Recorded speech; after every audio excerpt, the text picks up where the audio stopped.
You've tuned in to the Crispy Noodle Podcast. You realize what you've done?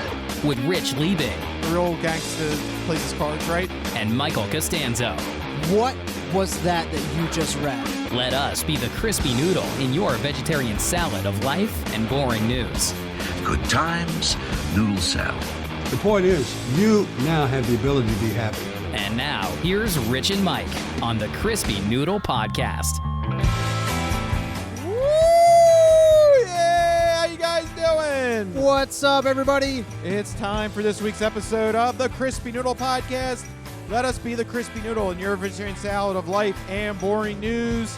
Folks, it's our job to give you interesting tidbits in the world of sports, entertainment, odd news, and whatever else we happen to stumble across. Isn't that right, Mike?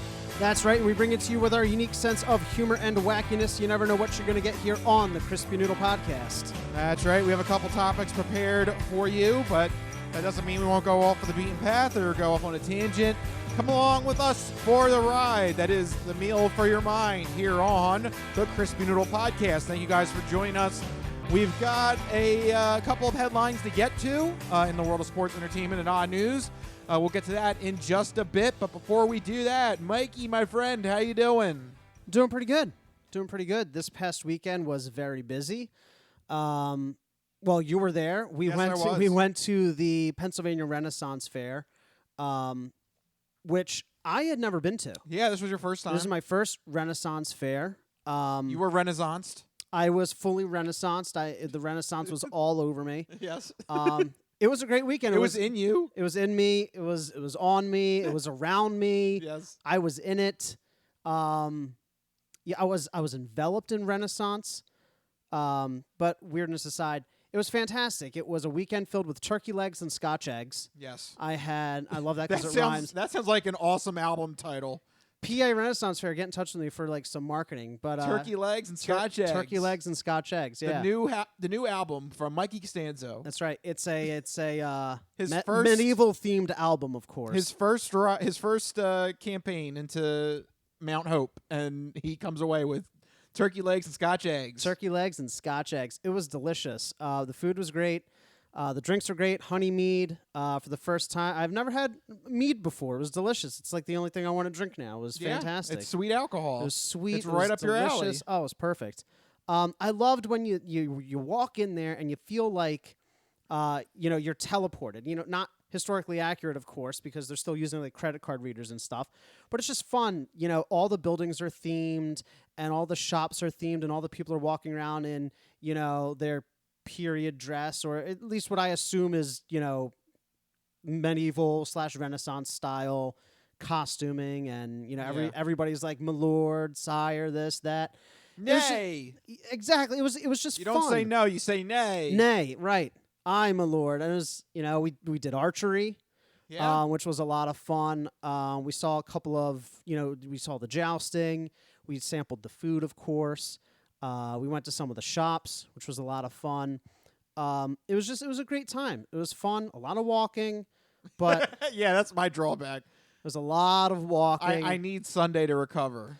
Yeah, unfortunately, I didn't have Sunday to recover either because Jordan and I went to Hershey Park the next day.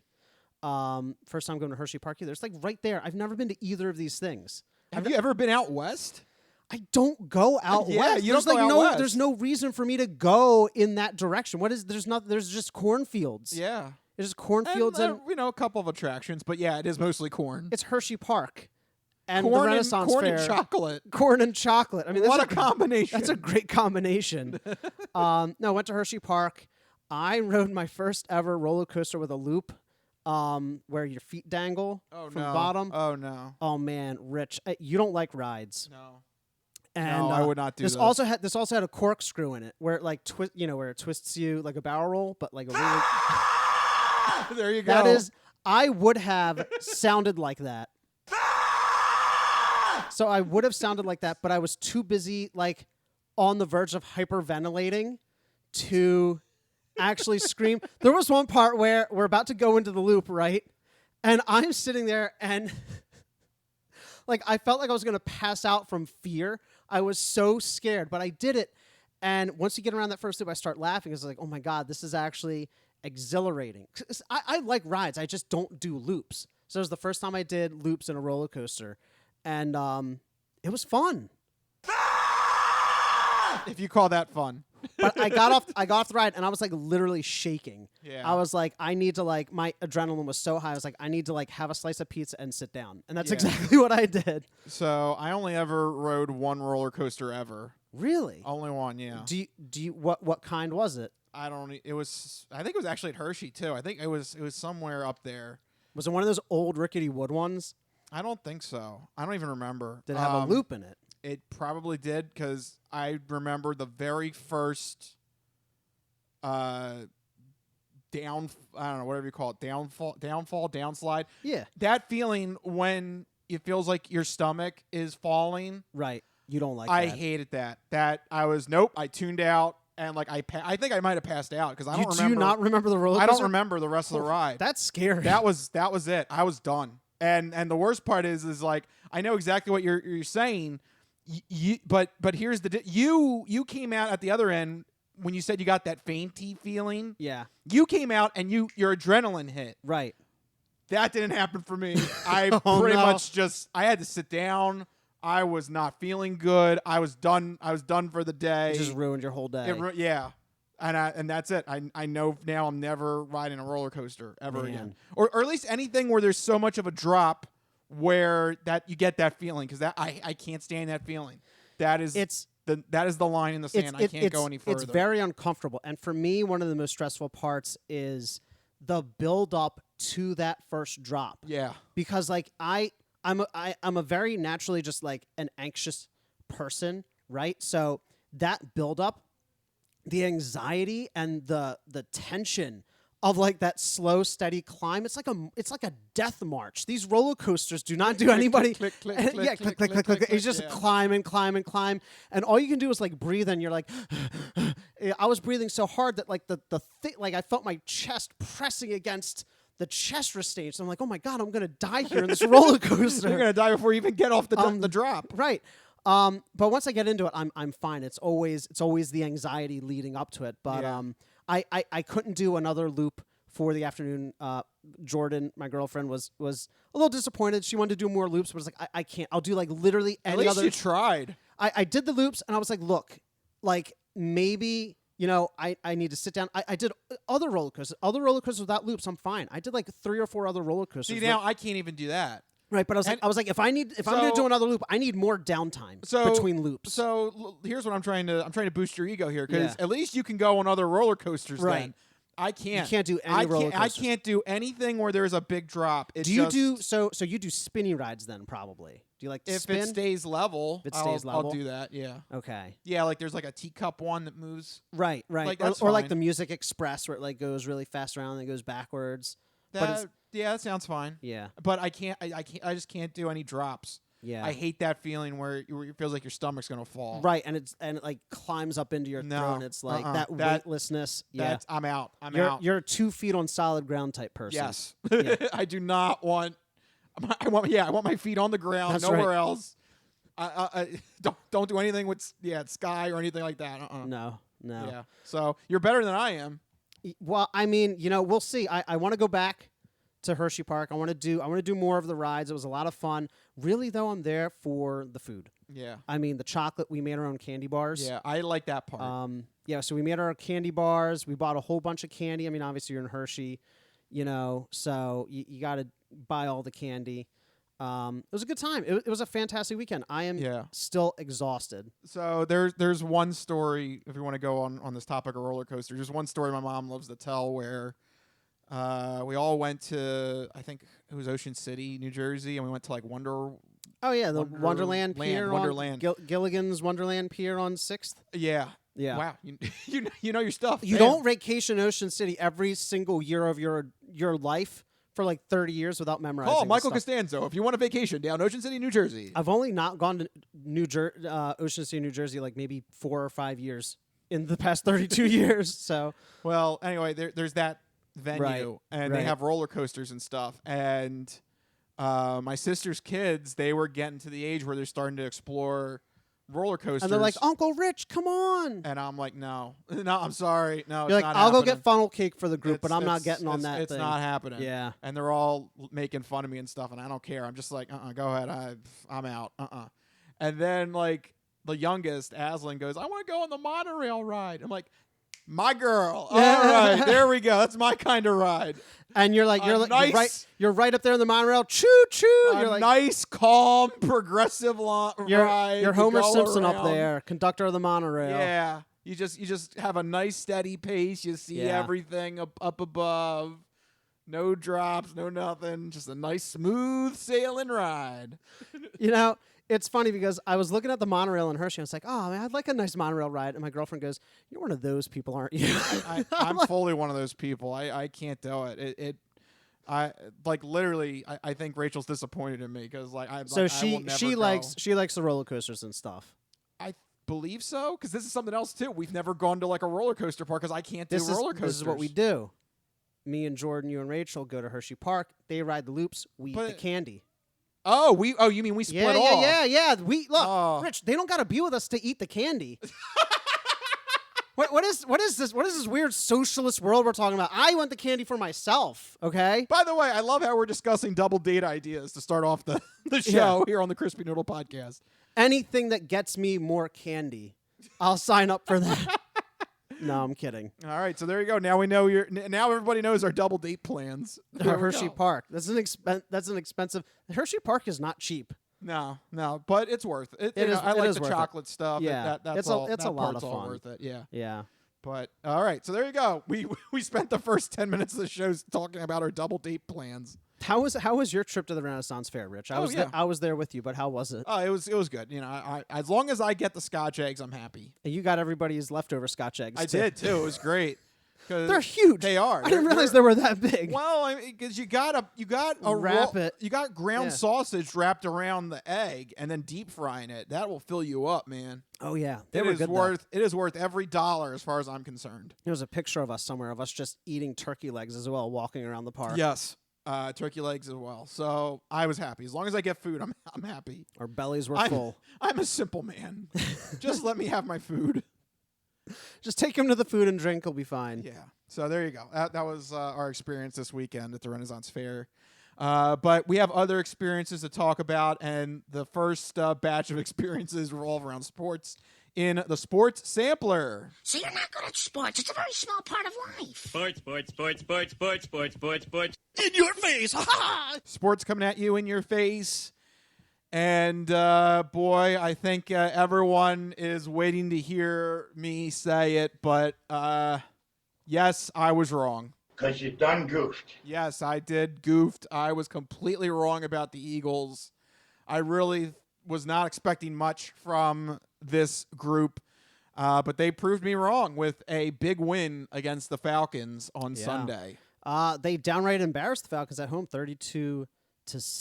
I was not expecting that either. I thought, from what I recall, I think I waffled a little bit on this pick because I wasn't so sure, but I should have taken the Eagles. I was expecting them to come out, kind of flat as well. But one of my arguments did hold up in that this is a new offense with new players, a new regime. We don't know how these intangible factors are going to have an effect on the team and on our opponents going forward. And one of the big positives coming out of this game that I saw a lot of people online mention is Devontae Smith looking like a number one receiver, looking like an actual top 10 pick, knock on wood. Yeah, because we don't have a good track record of this. Right, knock on wood. But, he was targeted 8 times, caught 6 passes. I think I saw somewhere that quarterback rating of 120-something when targeting Devonta Smith throughout the game. Gave Jalen Hurts an easy outlet for these passes. Not stellar numbers, 70-some yards, but a touchdown in his first outing. Jalen Reagor as well, coming up and having a nice little showing as well.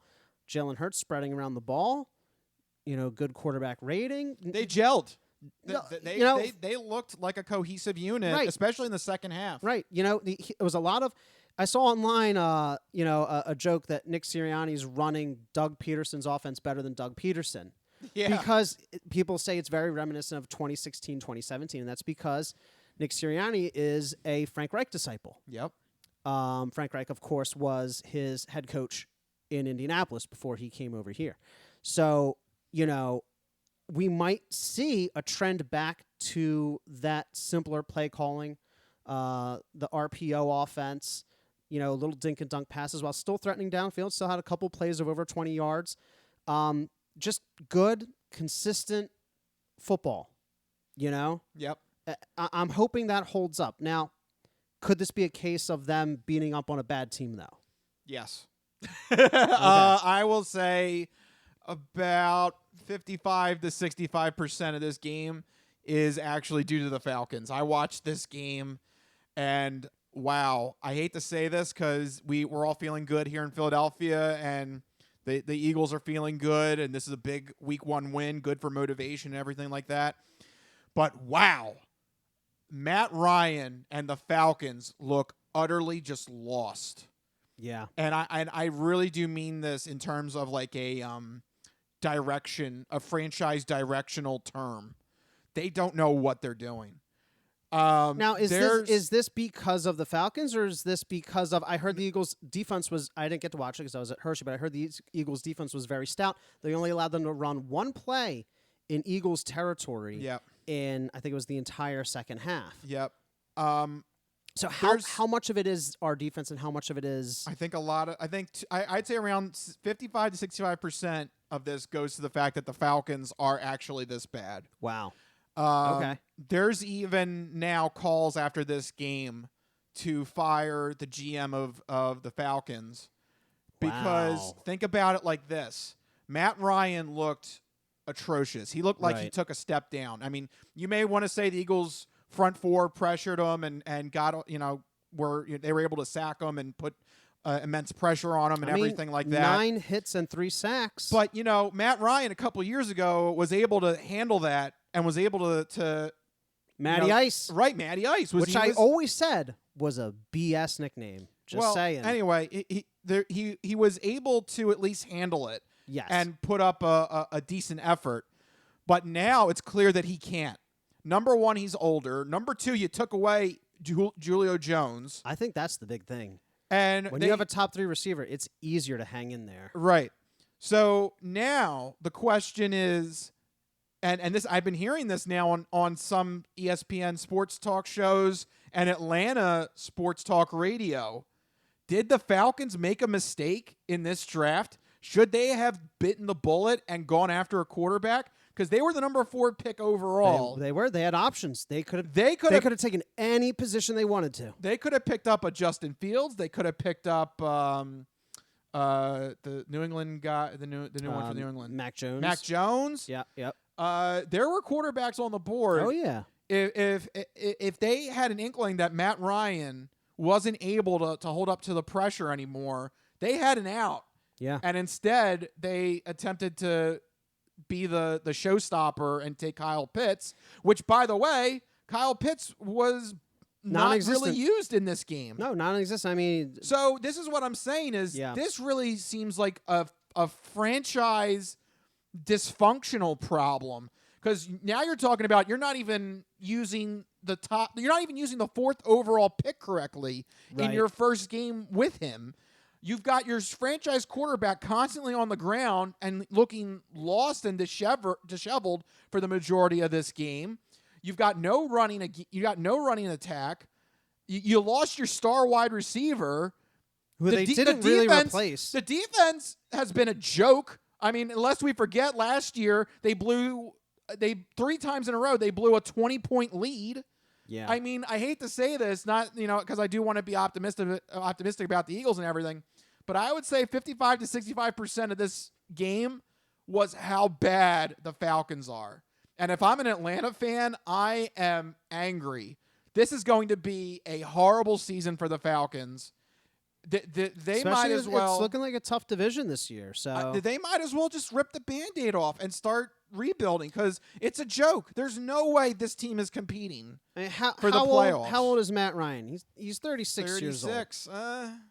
36. I mean, NFL players. Look, I know everybody wants to be. Everybody wants to have the next Peyton Manning, Tom Brady, Drew Brees, Aaron Rodgers. That's 4 guys in the past 2 decades that I've been watching football that made it past 36 and have performed at that level. I think it's a valid argument. I think the Falcons might have made a huge franchise mistake. Quite possibly. You had the number 4 overall pick. You could have taken anybody at any position. If you didn't have this love affair with Matt Ryan, I don't know. I think maybe the blinders would have came off. It's tough when you got a franchise quarterback like that. He brought them, to their closest ever that they've had to win a Super Bowl in the past, since he's been with the team. Yeah. So they feel like there's a certain amount of, needing to see it through. But you're right. At a certain point, you got to look at the age. You got to look at the cost. You got to look at how you're building your team. You have this young tight end now, Kyle Pitts. Great, fantastic. But invisible. They did not use him correctly. If you can't get the ball to him, if your quarterback is aging, they'd be better off in trying to find a younger quarterback to pair with Kyle Pitts instead of trying to ride Matt Ryan into the ground with him. Literally into the ground. Into the ground. He's literally going into the ground. And like I said, 9 hits, 3 sacks. The Eagles were on top of him. I think that your percentages are pretty accurate. I would say 50-50. I was reading an interesting statistical article about, when teams beat up on bad teams, that it's actually more indicative of a good team than close wins. That close wins don't really, because close wins, it's like a ball bounces the wrong way. We saw that from the Monday night game. Right, you saw that in the Monday night game. But blowout wins are more indicative of a team that is actually doing what they're supposed to be doing. Now, whether this blowout win will translate to more wins, that's another thing. The article was saying that blowout wins are better than close wins, even against a bad team. But that doesn't necessarily mean that a team that blows out another team is going to go on to win 10, 11 games. I still think the Eagles are like a 7-8 win team. I feel like whoever wrote that article is a sports gambler, and they're trying to justify justify their over and under bets. I'll have to send you the article. It's actually very interesting. But I think the Eagles are still, like I said earlier, I would take the over on that 6.5, and I stand by it. I think just barely 7 or 8. I'm not saying they're going 9, 10, 11. Well, I'll tell you what, if they're this functional and this united this early in the season, all right, I could see it now. Because here's the thing with Jalen Hurts that I don't think people are really accounting for. Scrambling quarterbacks do really well early in their career because teams haven't figured them out yet. Donovan McNabb, Mike Vick, Lamar Jackson, who still continues to baffle opponents. So until they get more tape on him, they're going to be able to steal a couple of wins against teams they might not, or you might not think they will, because people don't know yet what he's capable of. He's going to keep defenses guessing. I'll tell you what, Jalen Hurts seemed very cool in this game. He never seemed to panic or let the stage get to him, right, or the rush get to him. He always was able to stay upright, keep the ball secured, make plays when he could. Like he definitely seemed like he has the ability to not let the stage get to him. So unfortunately, I didn't get to see it, but comparing him to Wentz. Compared to last year's Wentz, oh yeah, it looks better.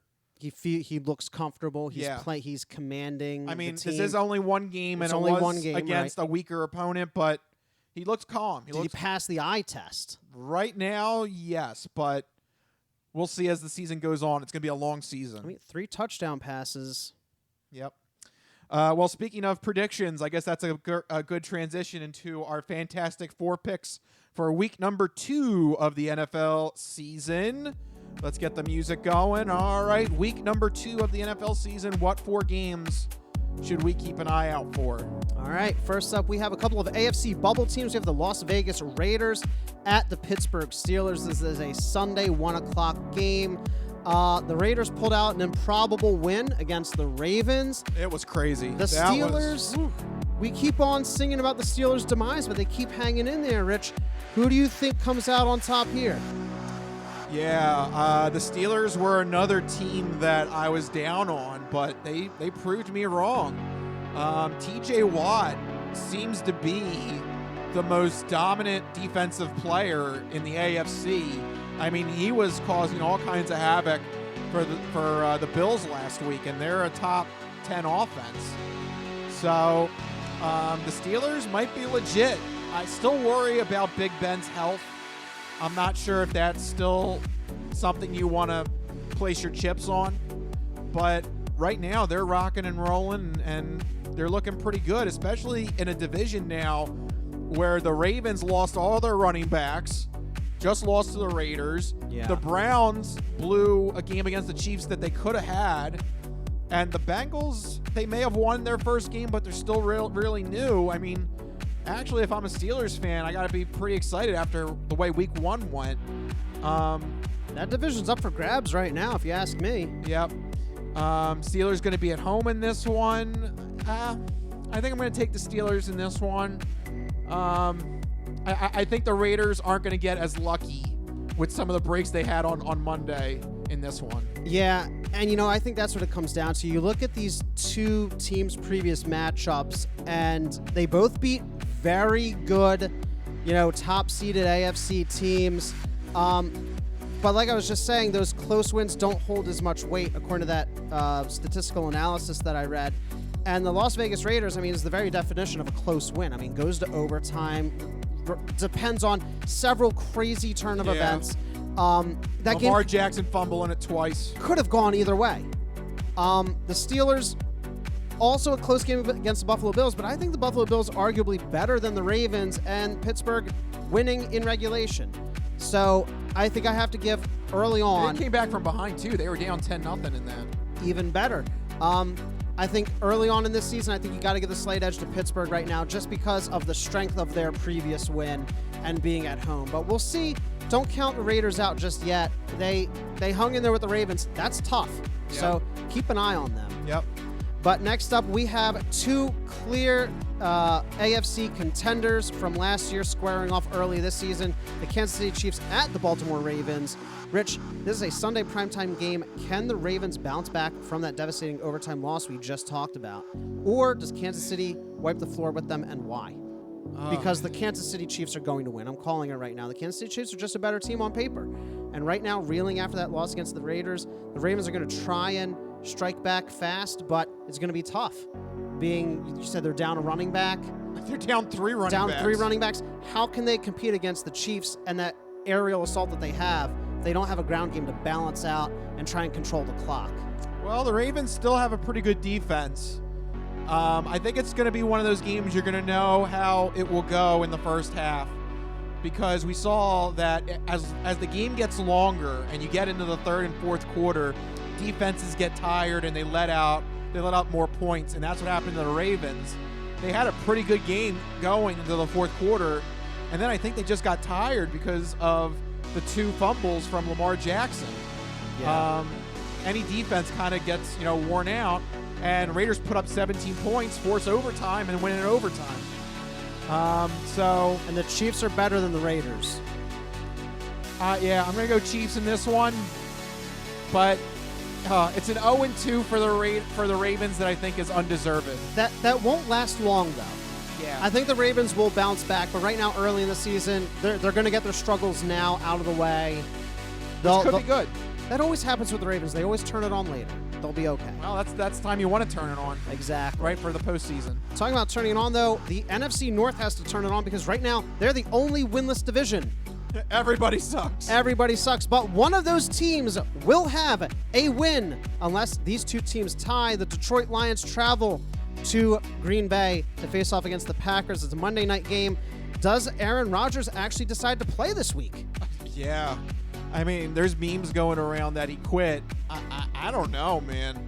That whole Packers... What was it, 3 points? That whole Packers offense fell flat and just didn't try.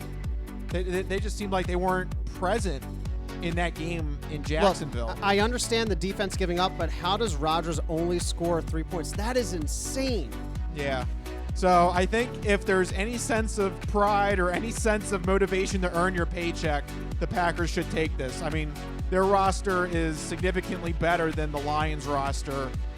But, I mean, there's going to be heads rolling if the Packers lose this game at home to Detroit. That would be a massive, massive story. Yeah. So just for the sake of embarrassment, I'm going with Green Bay. Yeah, at home, just their roster on paper is so much better. You have to go Green Bay.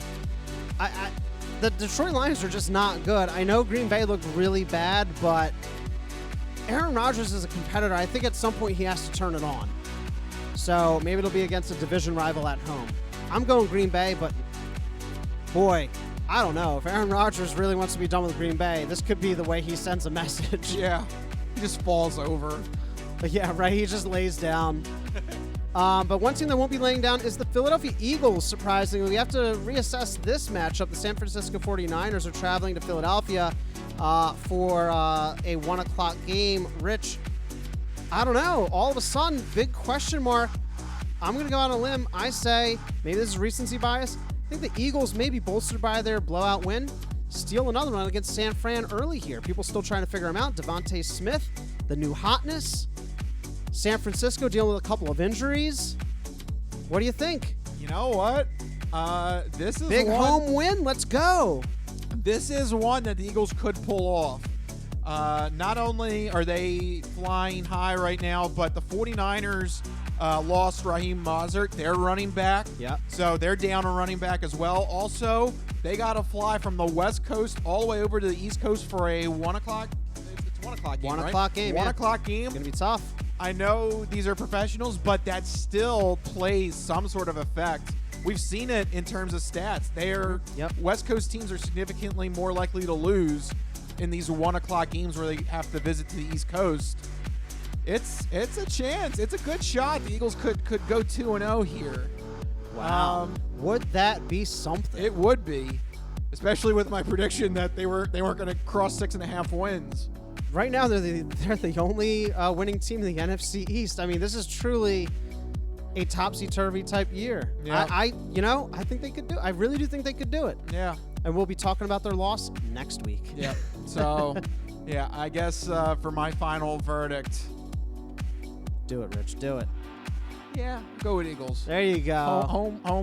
Home pick. crown win. Yeah. Yeah. Hometown win. I love it. I think it would be great. Let's do it. But I think that's going to be the end of the victory march because their schedule does get tough. Yeah, the schedule is going to get tougher from here on out. But there you go. That's our fantastic 4 picks for week number 2 of the NFL season. There you go. Oh man, it's good to talk football again. It really is. It is. It has been a long time coming. I am so happy. I'm doing all my sports betting again. Yeah. Oh, it's a wonderful time. Same game parlays. Oh, it's so much fun. Yeah, I know. We talked about we lost all our bets last week, Rich. Yeah, but we talked about this before the show. Is on Monday night, I did an alternate total bet on the Ravens-Raiders game, and the way that it broke down, going into overtime, if anybody scored, they would break the under that I had going. Right. So I was like, oh man, I'm gonna lose this under. But then I realized, oh wait a minute, there's a thing called a tie. You sick bastard. So how dare you? In that brief moment, in that brief overtime moment, I was rooting for a tie. Come on, give me a tie. You say that I'm a secret Brady fan. You're a secret tie fan. You would have every team go 0-17 if you had your druthers. Look, if it makes me win my sports book, I'm rooting for it, man. Come on, help me out. Crazy, Rich. I need to make money. I got a house. I need to make money. I have a house now. I put it all on the Eagles. Yeah. So help me out here. But for right now, we're going to take a quick break. We're done with sports. But coming up next, we got entertainment and then the odd news. Don't go anywhere. Don't go anywhere. We still got plenty of show still to come. We'll be right back here on the Crispy Noodle Podcast.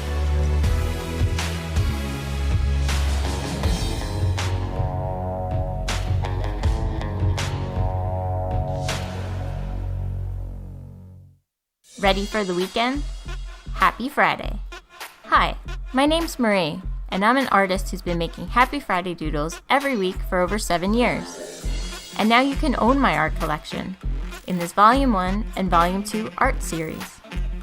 These doodles span across multiple themes, yearly festivities, various countries, languages, and more. Both coffee table books have something for everyone and are the perfect conversation starter or gift for a friend. Really, anyone who enjoys a good weekend. Available on Amazon, Ingram, BookBaby, Barnes & Noble, and more. Visit happyfridaydoodles.com/books and get your copies today. Let's celebrate the best day of the week. Happy Friday.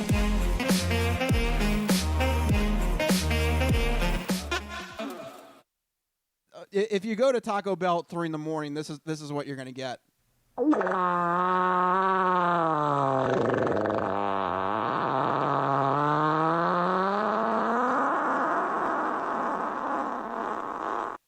Yeah, That clip was already coming into play. Yes, already. So there you go.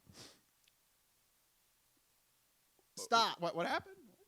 The thing went on. Well, how did that turn on? I don't know. The fart sound. The fart sound turned Amazon on? I think the fart sound turned on my Echo. What the hell? I don't know. It turned on. What are you doing, Jeff Bezos? What are you into? Basically, he's listening to fart sounds. He's listening to our fart sounds. Oh, my God. I changed the trigger word to fart. I got to fart at it now. I don't know what happened. That's really awkward. You're going to have to... Excuse me. Excuse me. How can I help you? You may need some bowel. Do you want me to automatically order you Pepto-Bismol? I don't know why. I don't know why I'm talking to it solely through farts now. It actually, you fart into it. Fart once for yes and twice for no. No. Actually, you fart into the device, and then Amazon can determine what medicine you need. Oh, right. Wow. That's next level right there. Or what you've been eating and what you want to reorder. I detect Cheetos. Would you like to subscribe? Would you like a bulk order of Cheetos? Oh, yes, please.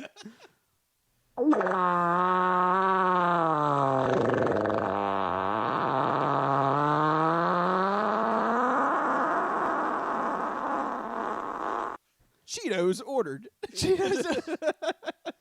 That story took a turn. Yeah. Cheetos ordered. Okay.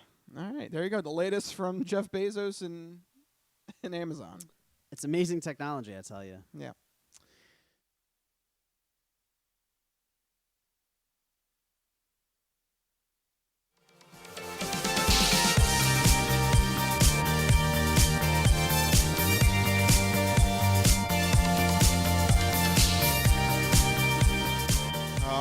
Yeah, we're back here on the Crispy Noodle Podcast. Done the sports sampler. Moving right along in this meal for your mind. Hope you like that appetizer. Yum. Yeah, I mean, hey, look, for Philadelphia, that's a very, very tasty appetizer. All good news. It is, absolutely. Yeah. So, I mean, as a Eagles fan, we'll take Eagles fan base over here. We'll take that, you know. Hopefully that continues into week 2 and beyond. All the way, baby. All the way. Super Bowl 17-0. What was it that your dad said? He wants to see Joe Flacco. Joe Flacco in the Super Bowl. He wants to see Joe Flacco in the Super Bowl. What is this, like 2012 again, or when did they make it to the Super Bowl? Yeah, 2012. 2012. It was like something like that. Like no. Yeah, the Harbaugh Bowl with the Bowl. brothers, the head coaching brothers were fighting off against each other. Yeah. Yeah. That was a weird year. What a weird flash in the pan Super Bowl, because both those quarterbacks, both those teams, the Ravens are still okay, but Joe Flacco was like never good again. He was elite. No, he was Super Bowl MVP. He was elite. He was barely capable. He was elite. Okay. Anyway. Yeah. Anyway, let's move away from the sports realm. We've got a lot of entertainment news to get to in the entertainment entree.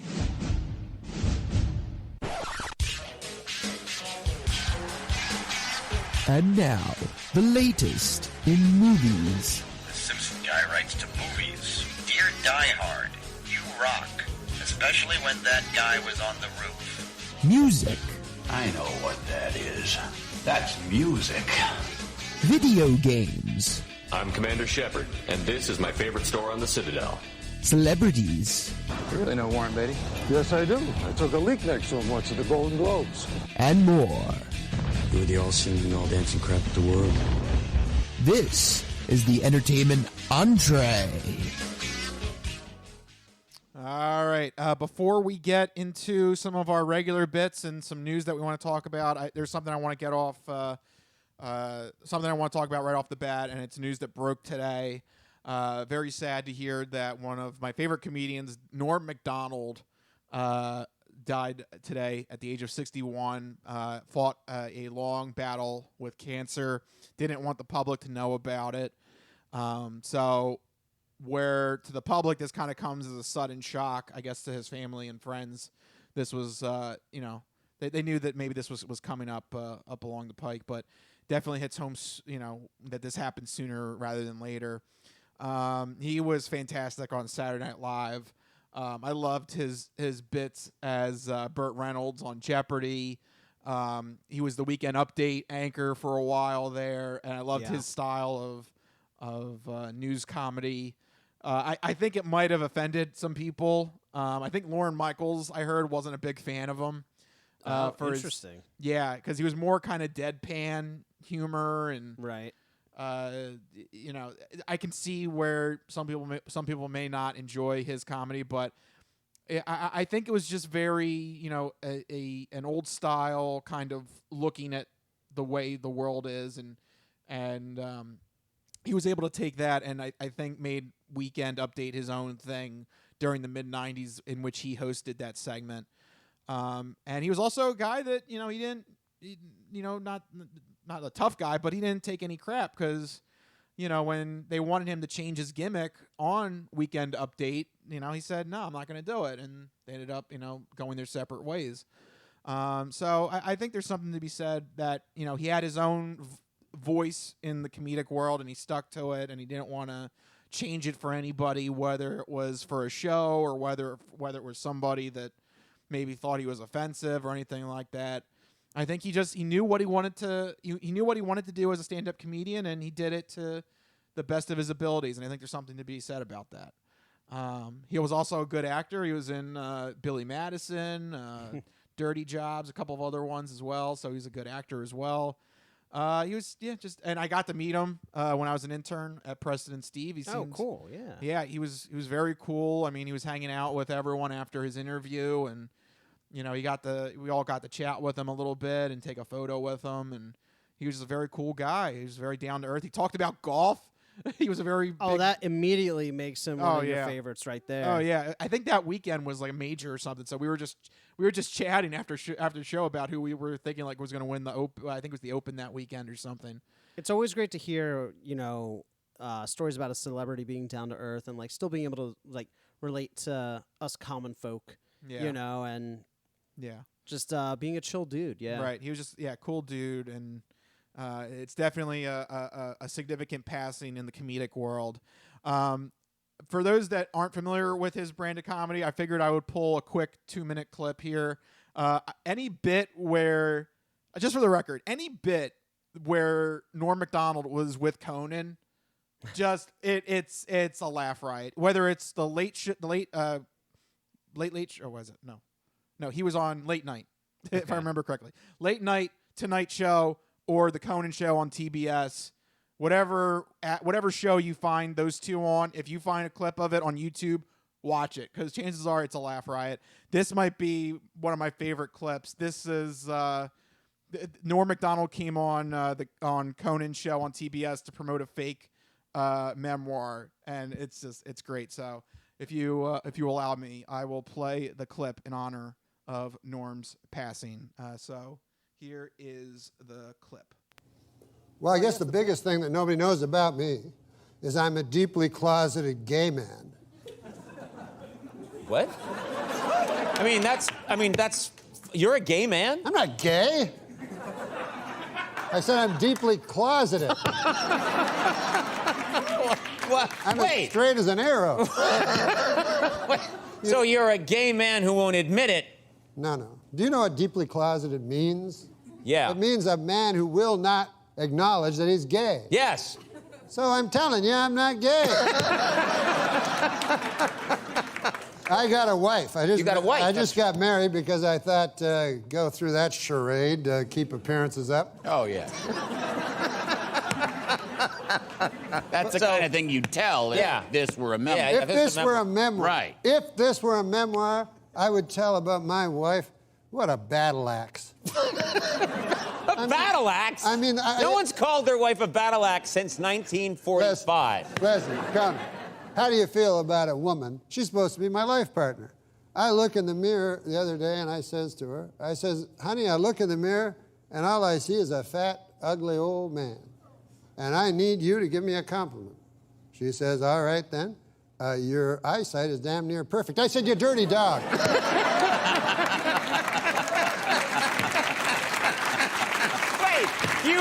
You called her a dirty dog? A dirty dog. A dirty dog. We have fights constantly. Oh, you do you? Oh, and sometimes it bleeds over. Like we were driving in a car. We went past a bunch of animals. There was a pig, a cow. And I admit this is a little cruel. You were kind of mad at her at the time. I was mad at her. So I said, hey, you see that pig, that cow, horse? That remind you of any of your relatives? She says, yeah, my in-laws. I said, you dirty dog. Oh, wow. Wow. Dirty dog again. Wow. I tell you, until I met my wife, I always felt incomplete. Now I'm finished. But I will say this. What is going on? I will say this. What is going on? I will say this is this. a 1935 radio show. Henny Youngman, ladies and gentlemen. Okay. What's that you say there, Norm? Let me see. Norm, what's that you say? Tell us more, Norm. So there you go. That's one of my favorite bits from the two of them. He had his own just brand of humor, and I loved it. So, unfortunately, a sad passing in the comedy world. Norm Macdonald passes away at the age of 61. But nevertheless, if you want to have a good laugh and that comedy suits your style, definitely just do a YouTube search on anything with Norm Macdonald or anything with Norm and Conan, and you'll laugh your ass off. So that is what we have to remember him by. All right, so now we are done with looking into the past. Now let's look into the future. Let's look forward to what's coming up this weekend with Mike's segment, This Week in Entertainment.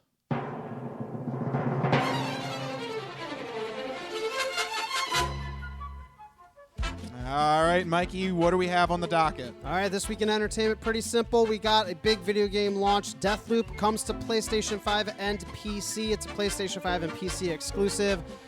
Rich, this is one that you were looking at previously, for its unique ability and gun gameplay. You said it reminded you a little bit of like BioShock or Dishonored, where you're wielding both abilities and guns at the same time. But what I'm really intrigued about with this game is the main story and the thrust of it. The main gimmick is that this first-person shooter follows a character stuck in a time loop on a mysterious island, and he has to figure out a way to kill 8 targets in one day in order to break the loop. And so the gameplay combines shooting, investigative work, puzzle solving in order to piece together the best way to move about the island in one day in order to kill all 8 targets in one run. Of course, you're going to fail a lot, but every time you fail and the loop resets, you get to keep some of your powers, some of the information, some of the story details. So slowly but surely, you build together the puzzle of the world, the character that has amnesia, and this sort of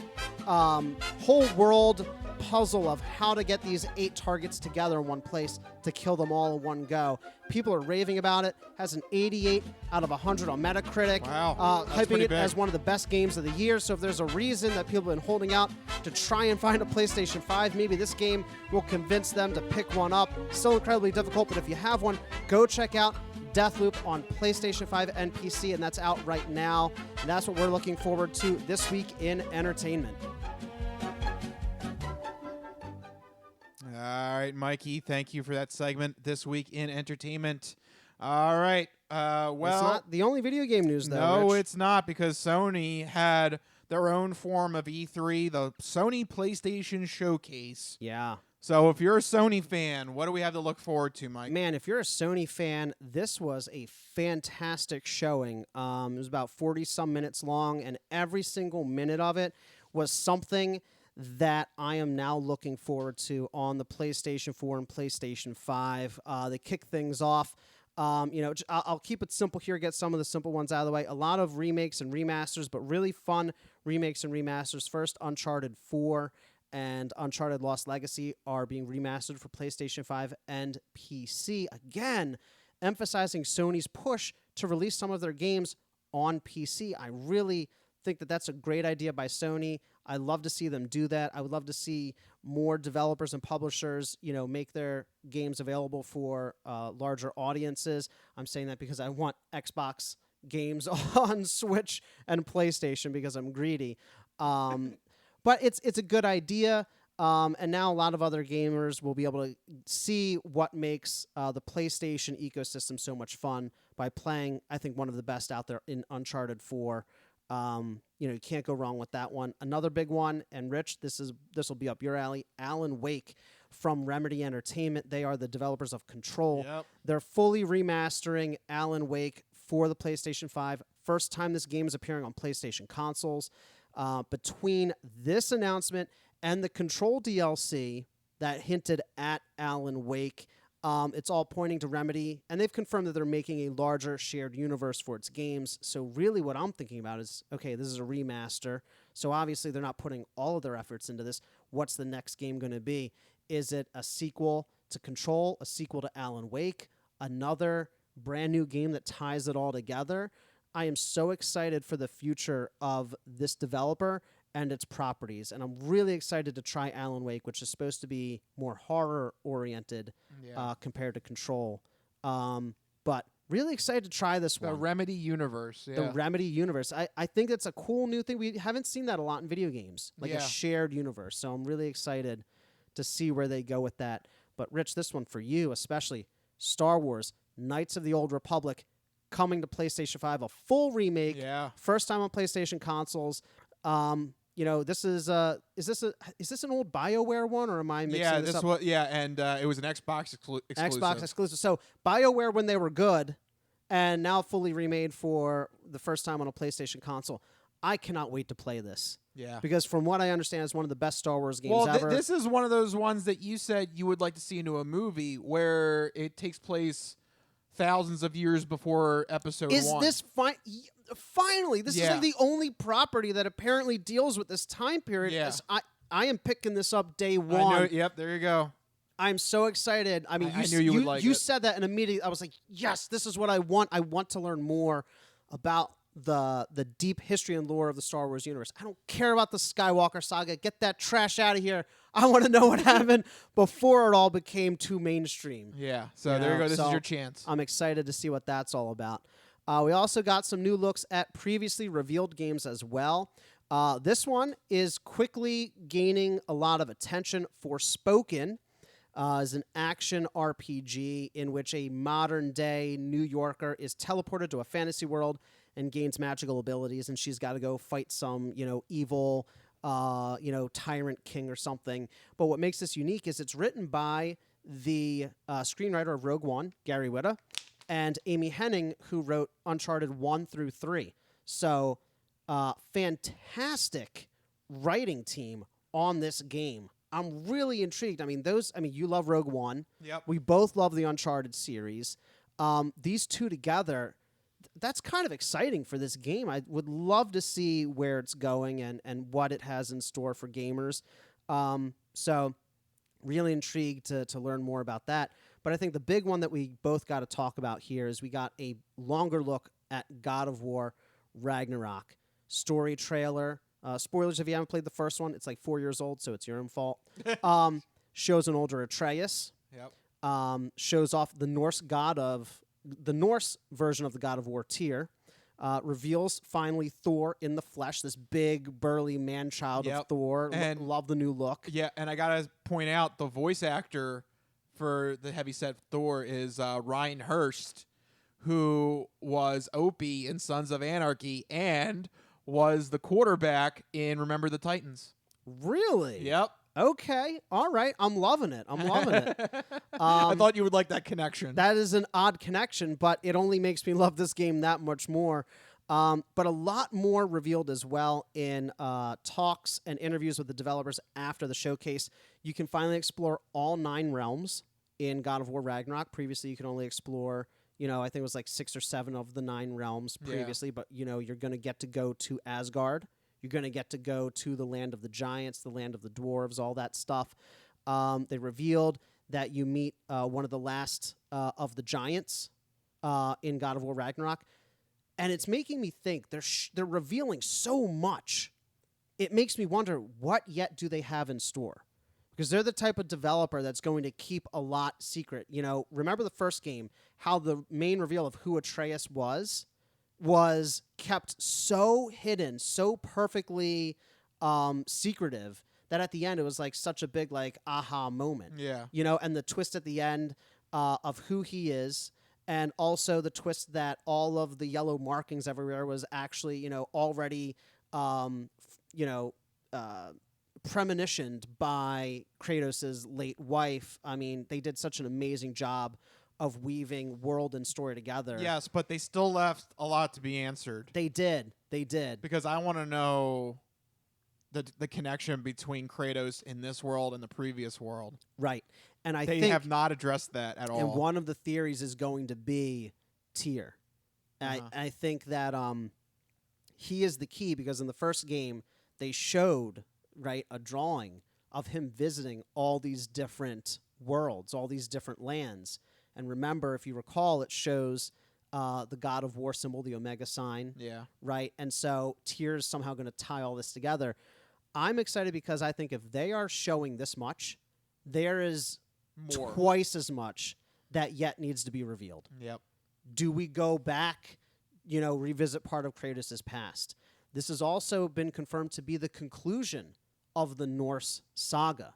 So only 2 games. So what happens next? Are there more God of War games? Do they go to another mythology? Do they go back to Greece? Do they, transition from Kratos to Atreus? There's so many questions left to learn, and I cannot wait to experience this game and learn all the answers to these questions. Everything points to it being bigger and better than the 2018 God of War, which was, I think, still one of the best games on PlayStation 4. Yep.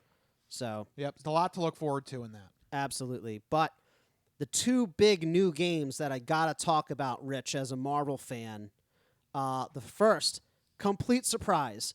Out of nowhere, you see Insomniac come up on screen. You see Marvel come up on screen. You go, oh, it's going to be a Spider-Man game. No, it's Wolverine. Yep, you saw the claws come out of the hands. Claws come out. Marvel entrusting Insomniac with another one of its characters. Insomniac is now kind of a quote-unquote Marvel developer now that they've got Spider-Man and Wolverine. 2 for 2. Why not? 2 big heroes as well. They're not making a Doctor Strange game. I mean, Spider-Man and Wolverine are 2 of their most iconic characters. It's confirmed that it will be a single-player superhero game.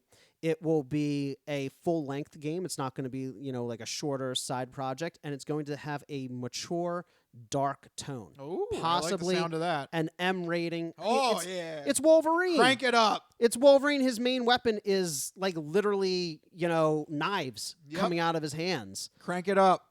So really excited to see that. I mean, I've been playing Insomniac games for a long time between Ratchet and Clank and Spider-Man.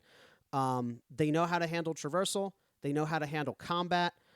And clearly, this is a huge sign of trust from both Marvel and Sony. They're like, here, have another hero, have a go at it.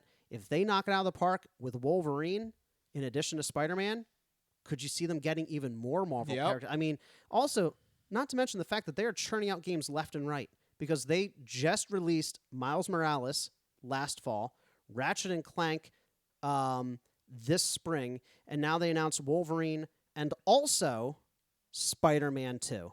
Yeah. That's right. 2023. 2023. I don't know how they juggle all these projects, and they are all great releases.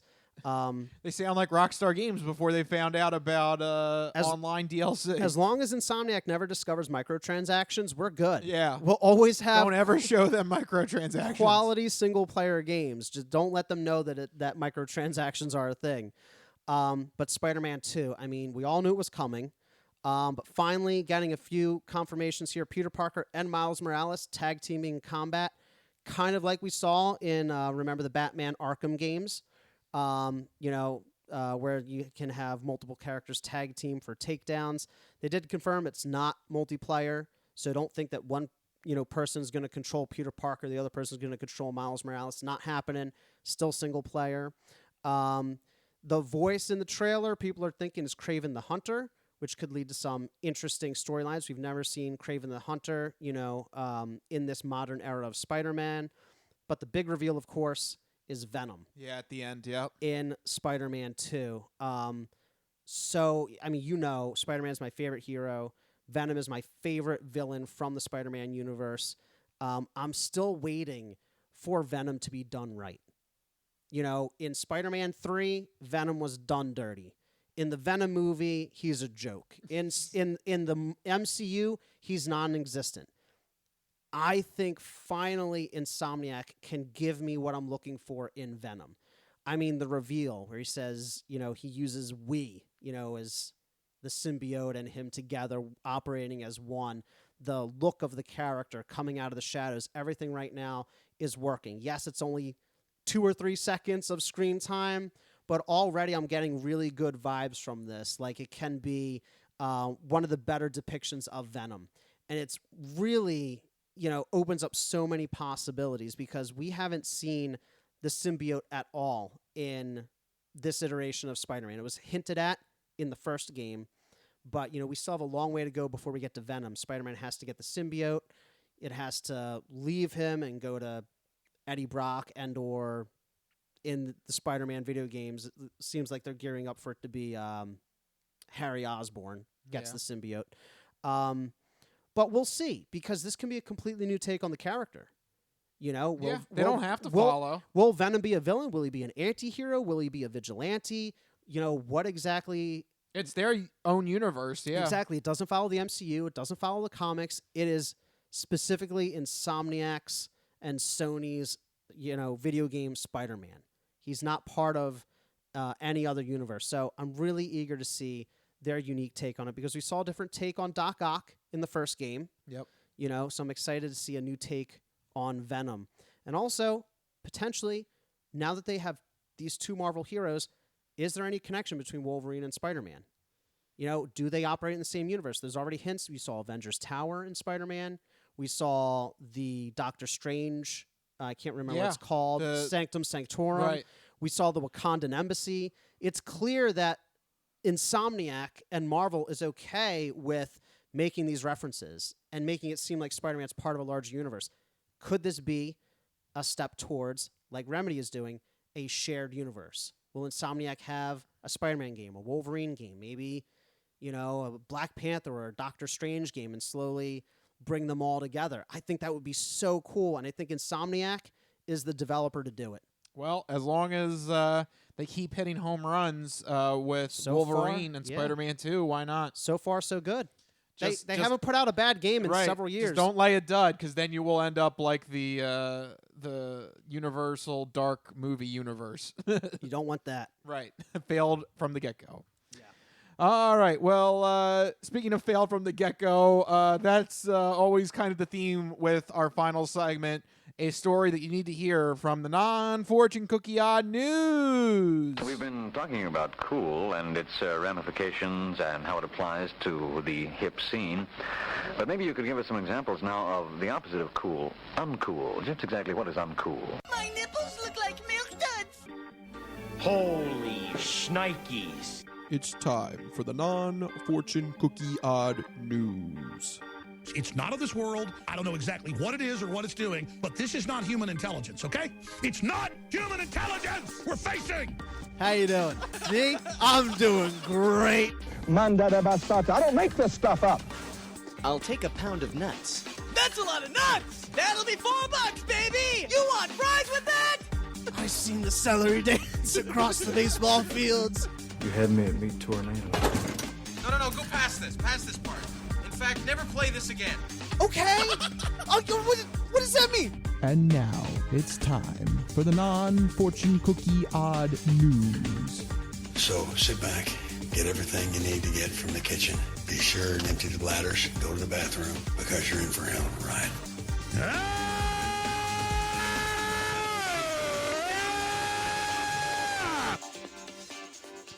Woo! Odd news. That's right, everybody. It's time for the non-fortune cookie odd news. Here in this segment, Rich researches the news, he reads the news, and I react to the news. He finds a weird and wacky story, keeps it hidden from me, which ensures that my reaction is my genuine gut reaction to hearing this story for the very first time.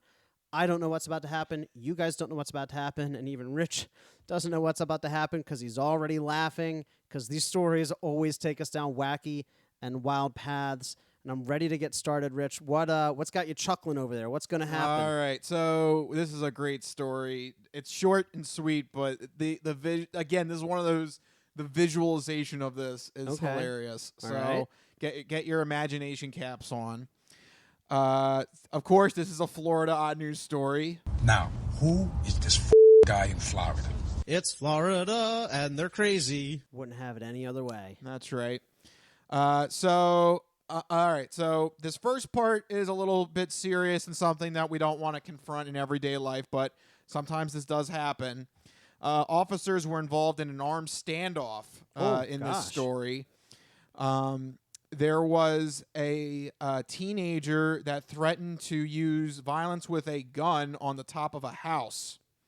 Not good. Yeah, not good. Not a good situation to start off here. So he's armed on the top of this roof on the house, and he's threatening to either use it on himself or use it on cops or other people. So we've got a standoff here. Very dramatic situation here. Very tight. This could go either way. Everybody's on pins and needles. Right. A very high stakes, dramatic moment here in Florida. Okay.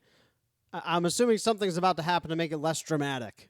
That's right, because knowing Florida, something had to come out of left field. Of course. And that was the case of 28-year-old Jessica Smith, who was naked and decided to drive a golf cart right through the standoff. Let's do this. Leeroy Jenkins! Oh my God, he just ran in. She is Mrs. Leeroy Jenkins. She is naked on a golf cart and just yeeting it right through the damn barricade. There's just cop cars everywhere. People have got guns and megaphones, and people are shouting at each other. Tensions are real high. And she's like, here I go. Let's do this. Leeroy Jenkins! Oh my God, he just ran in. She literally just Leeroy Jenkins us. Oh my God. So literally the officers are directly confronting the teenager in this armed standoff when cops say 28-year-old Jessica Smith drove through several patrol cars while behind the wheel of the golf cart. Drove through several patrol cars? Yes. What do you mean drove through them? I would imagine like so they're they're like forming a barricade, and she like is navigating through with her golf cart. Oh my God! Get out of the way! She's like bumping into them and like I gotta confront him. Let's do this. Leeroy Jenkins! Oh my God, he just ran in. What was? I guess you'll get to it, but what was her goal? What was her ultimate goal here in driving into the standoff? I don't think there was an actual goal here. She's according to police, she was completely nude and she smelled of alcohol when she crashed into the house. Well, it was very erotic. Yes, indeed. It was erotic. Yeah, that makes sense. Yep. Completely nude, reeking of alcohol. Okay. Yep. Sounds good. Oh my God. The series of events here. She just gets completely wasted in the middle of the day, gets naked. No, this is at night. Oh, this is at night? This is at night. Oh, what time was this? Around midnight, according to the police report. Oh, around midnight? Yeah. And what day of the week? It's a weekday. No, it's Saturday. It's Saturday? No, that okay. yeah. All right. No, just the crazy part is this lady just coming out of nowhere. Okay. Like, as a Florida cop, how the hell are you supposed to like expect this in your training? There is no amount of training that can prepare them for this. Yeah. There's nothing. They get to the chapter and they're like, all right, lady in golf cart interrupts your standoff. Like, that's not a section in the training manual. Yeah, what do you do when naked lady barges through in a golf cart? Right. Do you stop the standoff to like chase her? Hey, I know we're in the middle of this, but can we please stop? We Yeah, gotta right. arrest You're this like, I'm chick. sorry. We're gonna get back to you. Don't shoot no one. Right. We gotta deal with this. We need a 5-minute breather. Can we? The guy on the roof is like, you got it. You know, you're dealing with something. This is Florida. I imagine it's very cordial. Yeah. This teenager on top of the roof. Oh my god. Yeah, he's very understanding. 5-minute break, everyone. 5-minute break. 5-minute break. Time out. Time out. Everybody chill. Everybody chill. Time out. So she crashes the golf cart into the house. Into the house of the standoff. Yeah. Oh my god. And the teen's like, well, she just stole all my thunder. Let's do this. Leeroy Jenkins. Oh my god, he just ran in. So see, now the teen's like, now I feel ridiculous shooting somebody. Yeah, you know what? I've had enough. You know, you cops have plenty of work. You know, how about? I think she actually ended up saving the day. So she refused to exit the golf cart, so cops had to physically assist her out of the golf cart. She was then arrested around midnight. Cops noted she smelled of alcohol and was completely nude. So she was charged with obstruction. Okay. Yeah, that that's makes fair sense. enough. Yeah. She did obstruct. Yep, definitely. Directly obstruct. Yeah. She crashed into the house of the active standoff. Yeah. I just like what do you? I can't imagine like the cops that are there. Like they're just standing there. They're like, really? They're focused on this standoff, and then just out of nowhere, out of their peripheral vision, just this golf cart comes out of nowhere. And then but you know she's drunk. But actually, it didn't come out of nowhere because you said that she like weaved in and out of these cop cars. So this is like slowly, like they're golf cars can move fast.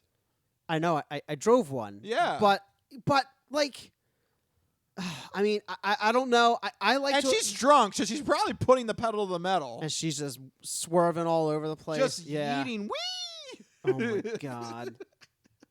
And she's naked. Like what? And she thought this was a good idea. Yeah. Cops. By the way, boy, these cops are smart. They are telling people, please do not do any stunts like this, as this will put multiple deputies at risk for potentially getting shot at next time. Yeah. So, yeah, boy. This is Florida. You didn't think that would need to be said, but there you go. This is Florida. Now, who is this guy in Florida? It's Florida, and they're crazy. You have to be very specific and explicit in Florida. Yeah, apparently. There's no rules saying that I can't be naked and driving a golf cart through an active standoff with a shooter. Their state laws are going to be wild by the end of this decade. There's no rules saying that specifically. They're the reason dumb laws exist. Yep. Luckily, after this incident, the situation was diffused with the teenager. So maybe you're right. Maybe that was like... She saved the day. Maybe that was like, you know what? Look. I don't want to end up like her. Right, look. This teen, he's in a very tense situation. It's very dramatic. He's having the standoff. Here comes little putt-putt, the golf cart, crashing into the scene. Naked putt-putt. Naked putt-putt. It just sucks all the drama out of it. Yeah. Steals his thunder. Now, the cops aren't focused on him. They're like tackling this naked lady. He's like, well, if I shoot somebody now, it's just going to be stupid. Yeah, now it ruins the whole drama. It ruins the moment. The moment's gone. He has to give up. I'm tired. Just take me to jail. Yeah.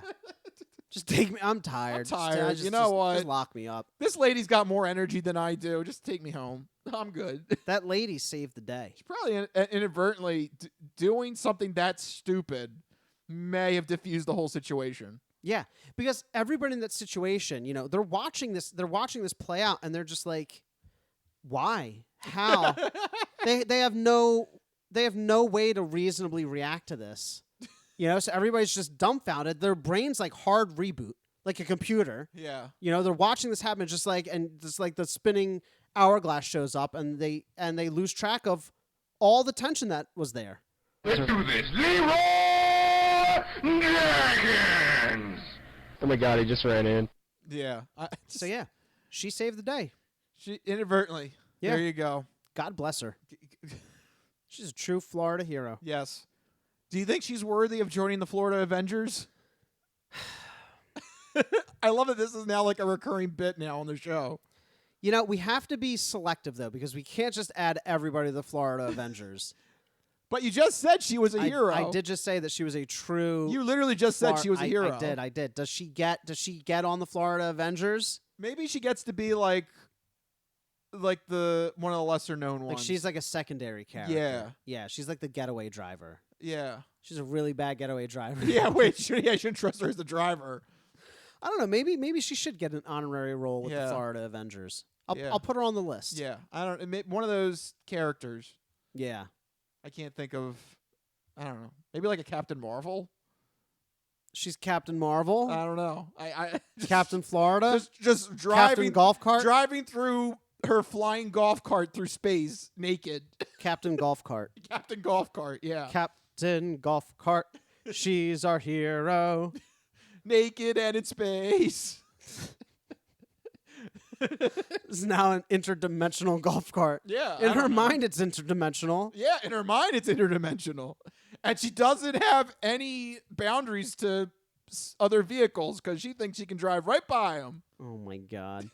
All right, she's... Her special golf cart breaks the speed time and physical barriers. Okay. She's just willing to go. Nothing can stop her golf cart. Nothing can stop it. Yeah, except a house. Just one house. That's the only thing I can I'm invincible. She drives at 5 miles an hour into a house. I've been stopped. Whoops. Oh, no. I've been thwarted. At least I'm naked. At least I'm naked. I like it. She's now a Florida Avenger. There you go. I think she's worthy. She just said she was a hero, so I think it counts. I did. But there you go. True story in Florida.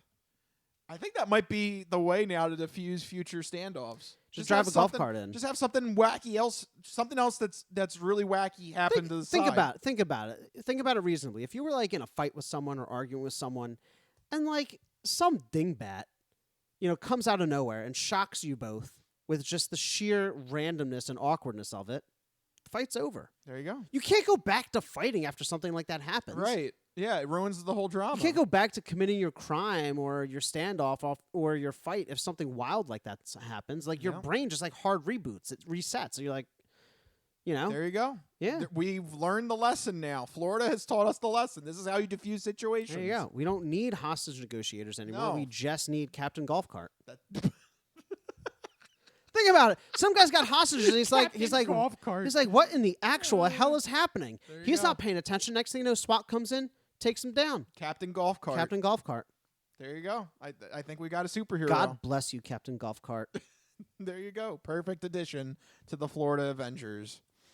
But with that, we got to start wrapping up this episode. There you go. Florida, you've outdone yourself again. You never cease to amaze us, Florida. No, we've been doing this show for damn near 9 years, and just there's always something new. Something new. This has never happened before. Always something new. But for right now, this will have to be the last bit that we end on. Thank you guys for tuning in and listening to our crazy little show. If you like what you heard, make sure you go to our website, thecrispynoodle.com. Make sure you follow us on all our social media channels, Facebook, Twitter, Instagram, the whole shebang, and see what we're up to. That's right. In addition to the whole shebang, you can also subscribe to our channel on YouTube, where you get the video versions of the podcast every week, but you can still get the audio version of the podcast on iTunes, Spotify, Google Podcasts, Stitcher, Amazon devices. We're literally everywhere. So make sure you search for, download, and subscribe to the Crispy Noodle Podcast on YouTube or the podcast service of your choice. That's right. Yeah, it's funny you mentioned the Amazon devices and the Google devices. Yeah, I mean, we're literally on all those platforms. We're everywhere. If you've got one of those home smart devices, you can actually listen to us right through there. Yeah. I also noticed that I love being able to pull us up on Spotify, and it comes up on Android Auto or Apple CarPlay. Yeah. I mean, if you can't find us, it's your own fault. Yes, but it's also, I think, a little, cool that you get to see our little show on all these premiere services. Absolutely. You get to see our ugly mugs, too, if you get the video version. That's right. So you can do that on Facebook Live and on YouTube. So many different ways that you can handle, you can consume our content. That's with right. That. So many ways to get in touch with us and share the Crispy Noodle podcast. If you want to get in touch with us individually to share your sports, entertainment, or odd news stories, you can reach us on Twitter. I'm at Mikey Costanzo, MikeyCostanzo. And I am at Rich Liebig, RichLiebig. Find us on Twitter and let us know what's happening. And yeah, if you got a story you want us to talk about, send it our way. And we'll take all submissions under consideration. And if we do, we'll give you if we do talk about it, we'll give you a Crispy Noodle shout out. So send content our way if you want us to talk about it. But for right now, we're going to wrap this episode up. This has been the Crispy Noodle podcast. Let us be the Crispy Noodle in your vegetarian salad of life and boring news. That will do it. Anything else, Mike? God bless Captain Golf Cart. That's right. We'll see you guys next week. See you guys. Later. Bye-bye, all you fine people.